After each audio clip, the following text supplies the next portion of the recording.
Once upon a time, in a loud and shining city called Abuja, there lived a very rich man named Lord Key. His house was not just big, it was the size of a palace. It stood tall like a mountain with bright windows that sparkled in the sun. Every morning, workers would sweep the long compound. His drivers lined up his shiny cars. His servants served hot tea, fresh bread, and eggs with pepper sauce. People from all around called him Odogwu of the city because of his riches and power. But Lord Key was not just rich, he was also a proud father. He had 3 daughters. The first daughter was Amanda. Amanda loved fashion more than fresh air. She wore beautiful makeup and perfume that could wake someone from sleep. Her nails were long like claws, and her heels clicked louder than a drum. She laughed in a way that made people stop and look.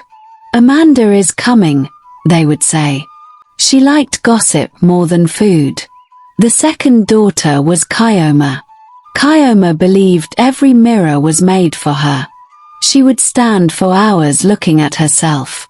Her clothes were always tight and flare. She would whisper to Amanda, "Look at that girl's bag. It's not even original." Then they would laugh loudly and roll their eyes. But the third daughter was Bella, known by everyone as Beauty. Beauty was different. Very different. Her skin glowed like fresh palm oil. Her smile warmed hearts. But what made people love her most was not her face, it was her spirit. She woke early every morning to sweep the house. She sang to birds. She carried food to old women. She read books to blind men. Even when she wore simple clothes, she still looked more graceful than her sisters who wore golds and diamonds. She never insulted anyone. She never laughed at the poor. She always said, "True beauty is how you treat others." Her sisters often mocked her.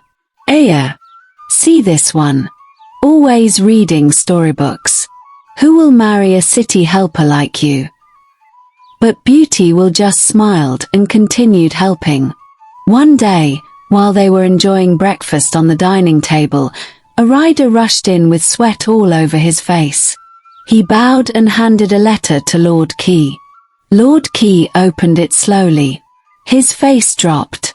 His hands shook. "My ships," he whispered. "My ships are gone." Amanda screamed, "What do you mean gone, Papa?" Kyoma shouted, "Our money. Our dresses." The letter was from the harbor. A mighty storm had swallowed Lord Key's ships on the sea. All his goods, gone. His business, finished. His accounts, empty. That same evening, men in black suits came to collect everything. His cars. His house. His land. Lord Key fell to the floor in pain. "Everything I built, it's all gone." They were forced to leave their big mansion. They packed what little they had and moved into a small, forgotten cottage at the edge of the forest.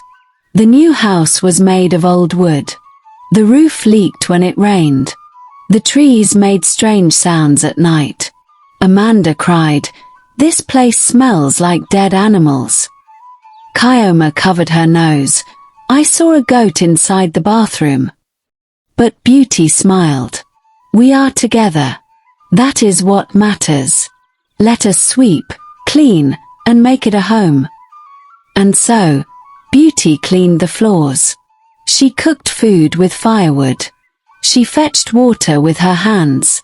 She even patched their torn clothes with needle and thread. Her sisters refused to help. They just complained and slept. One cold morning, Lord Key sat quietly by the fire, looking at the smoke like it held answers. Then a messenger arrived. He handed another letter. Lord Key read it with wide eyes. "One of my ships has returned." The family jumped up. "Does this mean we're rich again?" Amanda screamed. Kyoma danced. "We are back, baby." Lord Key stood tall. I will travel to the city and find out immediately. Before he left, he asked his daughters, "What should I bring for each of you?" Amanda raised her hand proudly. "Bring me a diamond necklace." Kyoma tossed her hair. "I want a golden crown." Then Beauty spoke gently. "Father, if you find it, just bring me a red rose. Just one." Lord Key smiled at her softly. "A red rose. That is all." "Yes, Papa. It reminds me of Mama's love." He nodded. "I shall return soon, my daughters," and he left. Lord Key reached the city, but his hopes were broken like a dry wood. The ship was damaged badly. The goods were useless. The money was gone. He had nothing. Feeling ashamed of himself, he began the journey back home. But as he passed through the forest, a storm broke out. Rain poured heavily. Thunder roared like a lion. Unfortunately, he lost his path. Just when he was about to collapse, he saw lights through the trees. A giant castle, standing tall and glowing. He rushed to the gate. It opened without a sound. Inside, the fire was warm. The table was filled with food. Nobody was in sight. Hungry and cold, he sat down and ate like he hadn't tasted food in years. Then he fell asleep on a soft bed. By morning, he stepped into the castle's garden. And there, in the center, were roses. So red and fresh. He gasped. A rose for Beauty. As he reached to pluck one, a roar shook the air. "Who dares touch my roses?" Lord Key turned in fear. A huge beast stepped out of the shadows. His eyes were like fire. His claws were long. His voice was like thunder. "You eat my food. Sleep in my bed. Now you steal my flowers. Prepare to die." Lord Key fell on his knees. "Please, great beast. It was for my daughter. I meant no harm." The beast growled, then paused. "For your daughter, I will spare you, but on one condition." Lord Key swallowed hard. "Anything. Bring your daughter to me. She will stay here. Forever." Lord Key trembled. "Forever?" The beast's voice thundered. "Or you will die in her place." The wind howled. Trees shook. Rain poured again. And so, with tears in his eyes, Lord Key returned home. But before I continue with the story, I want to thank all my wonderful subscribers and viewers for your love and support. If this is your first time here, or you've been watching without subscribing, please hit that subscribe button and join the family. We would love to have you. Thank you once again. Now, grab your popcorns and sit properly. Let's continue with the story. When Lord Key returned from the beast's castle, he was not the same man. His face looked weak. His hands trembled as he sat down on the chair. Amanda was painting her nails. Kyoma was oiling her wig. They looked up and asked, "So, Papa, where is the necklace? And where is the golden crown?"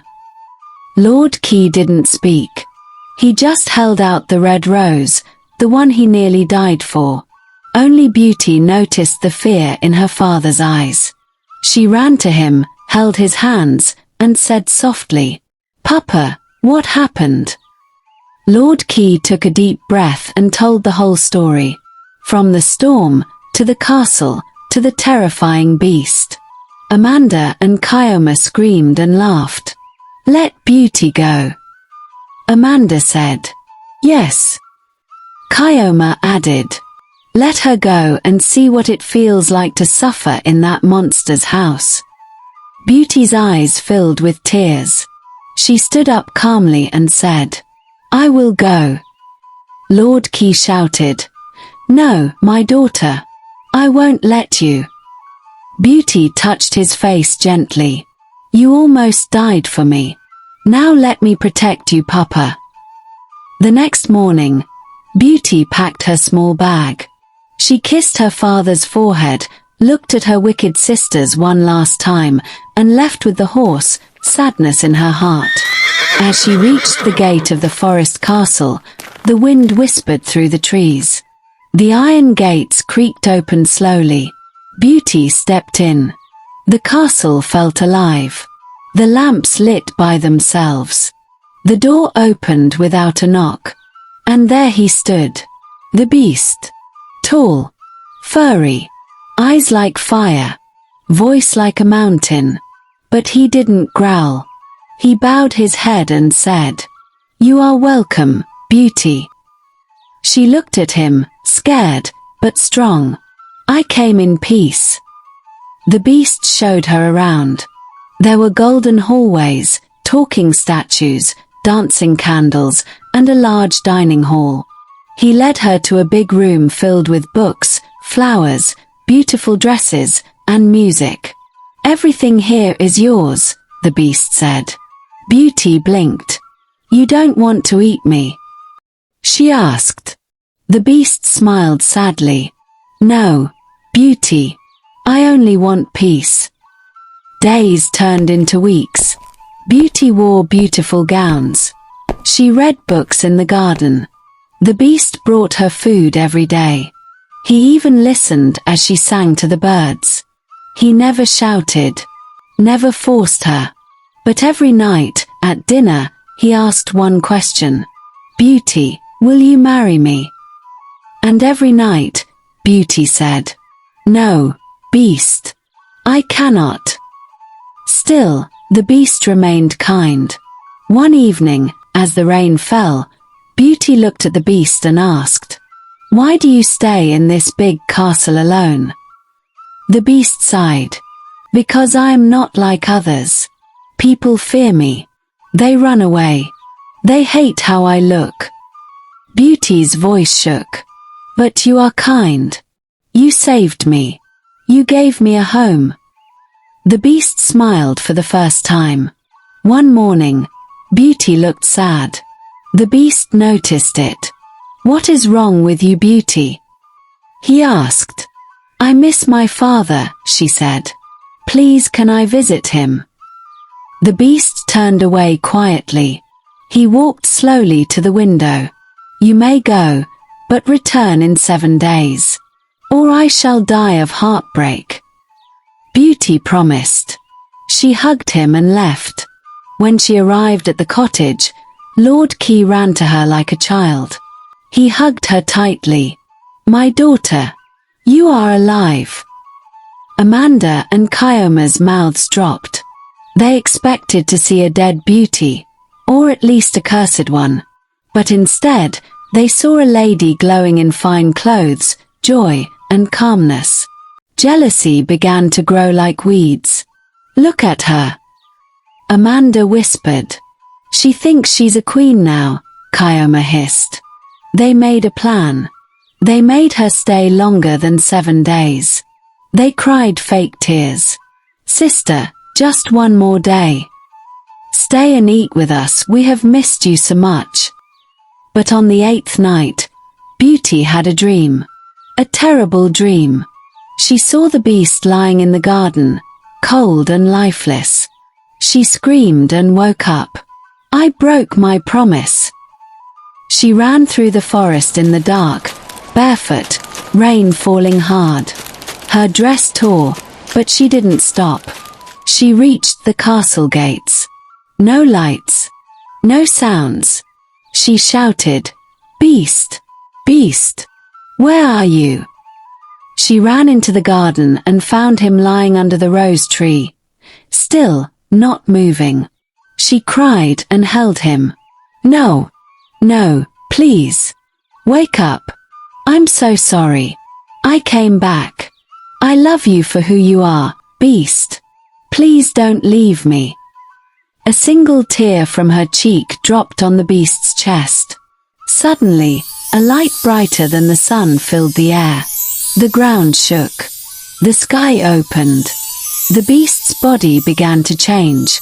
His claws melted into fingers. His fur disappeared. His face turned smooth and handsome. His voice became soft and noble. Beauty gasped. "What is happening?" The man opened his eyes and smiled. It was Prince Daniel's. "I was cursed by a wicked witch. She said no one would love me unless they saw my true heart. But your love, your kindness, broke the spell." Beauty cried again. "You were the beast all along." "Yes. But now I am free. All because of you." The castle lit up. Trumpets played. Flowers grew on the walls. Birds sang with joy. Lord Key was invited to live in the castle forever. Amanda and Kioma were turned into stone statues outside the gate as punishment for their wickedness. People came from far and wide for the grand wedding. Beauty wore a long white gown. Prince Daniels held her hands. "I loved you even when you feared me," he said. "I love you now, and always," she replied. And they were married with great joy. The kingdom rejoiced. The poor were fed. The gardens bloomed again. And Beauty ruled beside her prince, not because of her looks, but because of her loving heart.